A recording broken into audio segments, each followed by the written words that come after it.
Welcome to Evolving Into Her.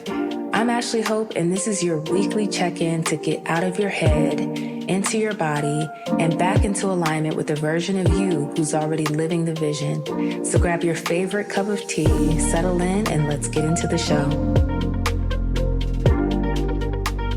Hey friend, welcome back to Evolving Into Her. I'm your host, Ashley Hope, and if this is your first time here, welcome. This is the podcast where we talk about what it actually takes to bridge the gap between who you are now and who you are becoming. We're talking about building that expansive, juicy, fulfilling life, not just knowing what you need to do, but actually becoming the woman who lives it. If you're loving what you're hearing, do me a favor real quick, pause right now, head over to Apple or Spotify, and please leave me a rating. It takes like 2 seconds. And it helps more women find this podcast and step into their next level alongside you. And before we jump in, quick reminder about the practice, my free weekly journaling series. We just moved into February and we're focusing on nervous system regulation. So make sure you tap the link in my show notes so you can receive the next prompt that is dropping this upcoming Sunday. All right, so today we're talking about something that I think is actually more important than preventing self-sabotage. That's the initial route I was going to take for this episode. And that's what you do after you've already done it, after you've already sabotaged the thing, the experience, the relationship.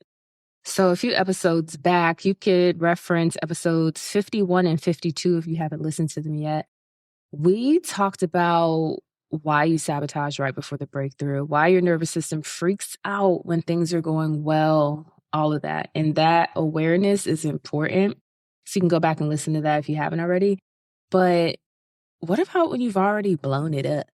What about when you've already picked the fight? You've already ghosted the opportunity. You already stopped showing up. You already reverted back to old patterns. What do you do then? So I thought that was an important conversation to have today because I think this is where most of us get stuck. We sabotage, then we spiral, and we shame ourselves, and we make it mean something about who we are, and we use it as evidence that we're not ready, that we're not capable, that we're not going to change. And that shame spiral keeps us stuck way longer than the actual sabotage did. So today we're going to talk about how to get back on track, girl, after you already sabotaged the breakthrough. And it's okay.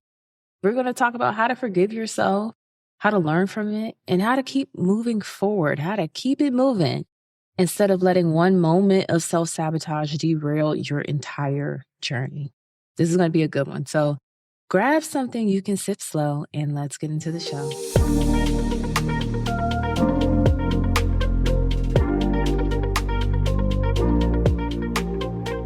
So we're going to get straight to it, okay? The first thing you have to do after you sabotage, you got to stop the shame spiral before it takes you all the way out and it completely derails you. Because here's how it usually goes down. Here's what usually happens, and you might see yourself in this. You sabotage, and then your brain immediately goes into overdrive with the self-criticism. I knew I would mess this up. I always do this. I'm never going to change. Why do I keep doing this to myself? I'm such a failure. I don't deserve good things. And now you're not just dealing with the sabotage, you're also dealing with the shame, the spiral of evidence that your brain is collecting to prove that you're fundamentally flawed. And the shame spiral is more destructive than the sabotage itself. So the first step, girl, catch yourself in it and stop it. Name it. Say it out loud. You could say, okay, I'm spiraling right now. This is shame talking. This is not the truth. And then you have to remind yourself, girl, you're human. You have a nervous system that's wired to keep you in familiar territory. You have subconscious programming that runs deep. You are doing your best to rewire years of conditioning. And sometimes you're going to slip back into old patterns. Sometimes you're going to slip up. Sometimes you're going to fall off. That's part of the process. And it happens to everyone, whether they share it or say it out loud or not. And one moment of self-sabotage doesn't erase all the progress you've made. It doesn't mean you're back at square one. It doesn't mean you're incapable of change. It's just a moment, okay? And you get to choose what you do next. So you've really got to pause and regulate and self-soothe and kind of nurture your inner child, talk her off the ledge, calm her down, remind her that she's safe, practice self-forgiveness in the moment. It takes practice, but you'll get used to it. Now, I want to talk about something that might give you some peace in this moment. And we've all heard this. What's for you won't miss you. But there's a caveat. Stay with me. Stick with me. Here's the part people don't talk about. What's for you won't miss you, but you can delay it. And girl, I know you over there clutching your pearls, but walk with me for a second, okay? If that relationship was meant for you, if that opportunity was meant for you, if that breakthrough was meant for you, it's not gone forever just because you sabotage. God doesn't revoke your blessings because you had a moment of fear, you slip back into an old pattern. He knows you're human. He has grace for you. But you can delay the blessing. You can push back the relationship. You can make the journey longer than it needs to be, longer than God intended for it to be. And when you sabotage and then spend weeks or even months in the shame spiral, that's a delay. When you sabotage and then subsequently use it as evidence that you're not worthy, that's a delay. When you sabotage and decide, you know what? I knew it wouldn't work out for me. That's a delay. Now, the blessing is still yours. It still has your name on it. The breakthrough is still available. But the longer you stay stuck in the aftermath of the sabotage, the longer it takes to come back around. And sometimes this part's important. When it comes back around, it looks different. And maybe it's not the same person, but it's the same quality of love. Maybe it's not the same opportunity, but it's the same level of expansion. God will keep presenting you with a lesson, with a blessing, with a breakthrough until you're ready to receive it.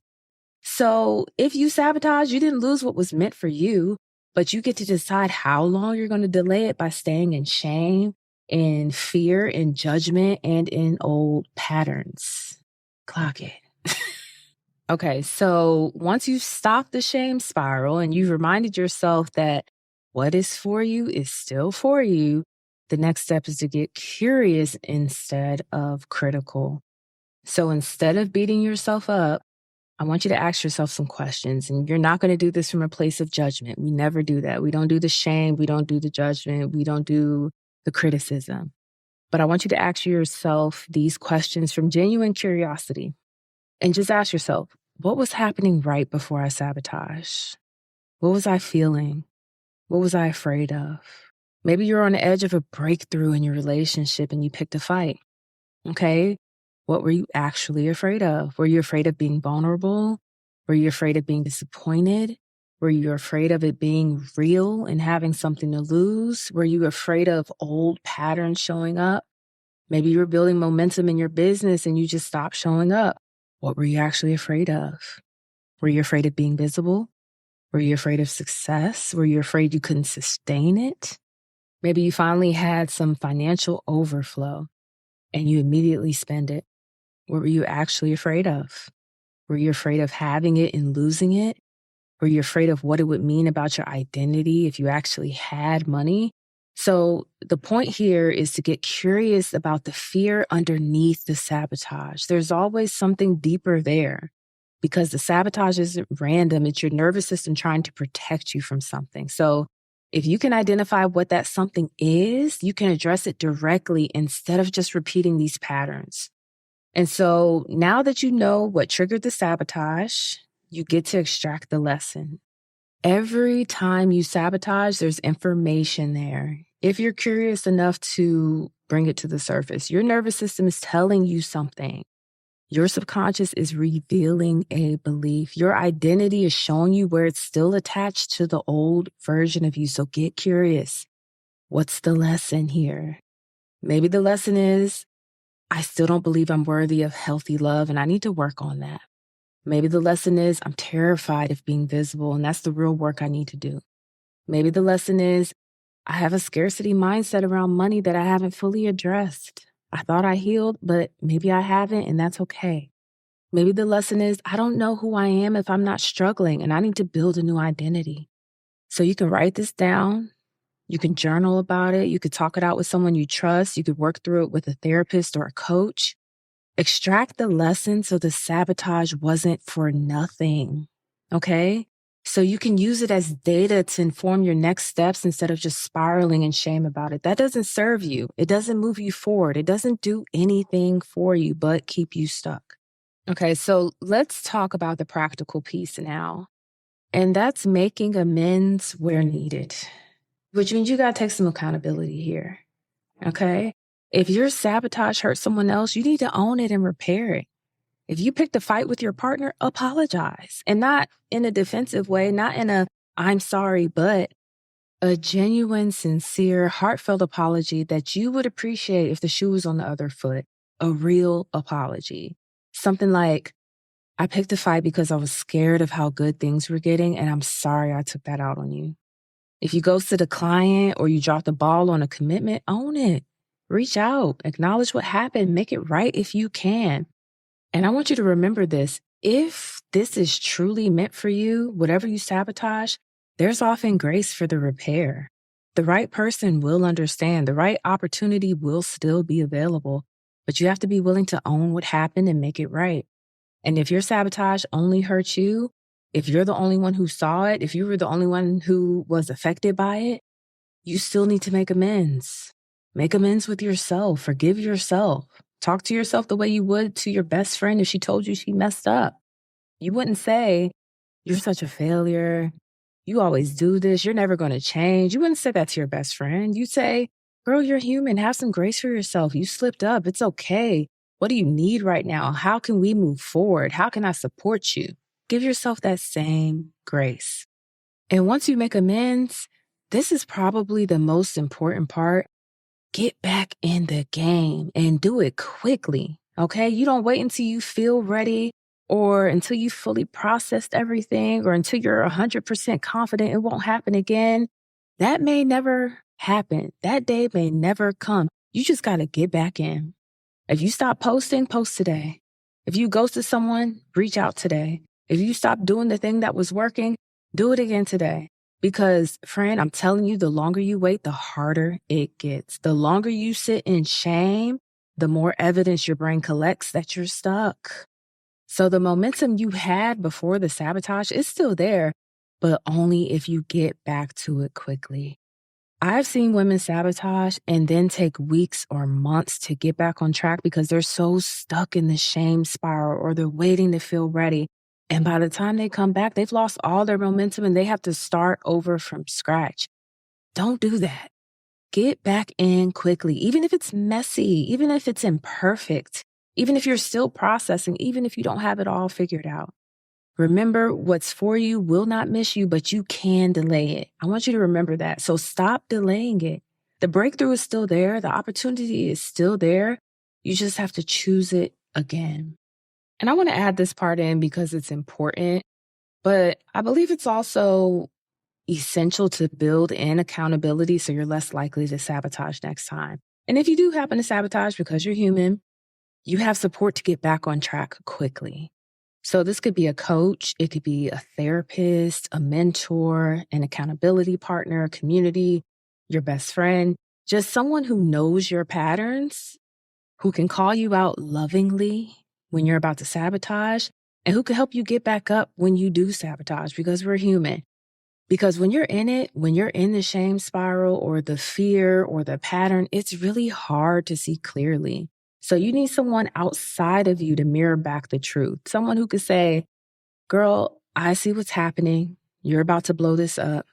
Let's talk about what you're really afraid of. Or someone who can say, okay, you sabotaged. That happened. Now what? Let's get you back on track. Just know you don't have to do this alone. And honestly, you shouldn't. The women who break these patterns fastest are the ones who have support, holding them accountable and helping them course correct quickly. So if you're listening to this and you recently sabotaged something, whether it was a relationship, an opportunity, your momentum, your fitness journey, whatever, here's what I want you to know. This doesn't define you, okay? It was just a moment. And you get to decide what comes next. You get to decide how you show up in this next season. What is for you will not miss you. But you can delay it, and you will delay it by staying in shame, by making this mean something about your worth, about your deservingness, by not getting back in the game. So don't delay it any longer, okay? Stop the shame spiral. When you feel yourself leaning into shame, think of my voice and how I'm like, we don't do that. We don't do the judgment. We don't do the self-criticism. We don't do the mean self-talk. We don't do that. All right? Get curious about what happened. Extract the lesson. Make amends where needed, even if the amends is just with yourself. And get back in the game quickly. All right? The breakthrough is still yours. The next level is still available to you. You just have to choose it again and again and again until choosing it becomes who you are.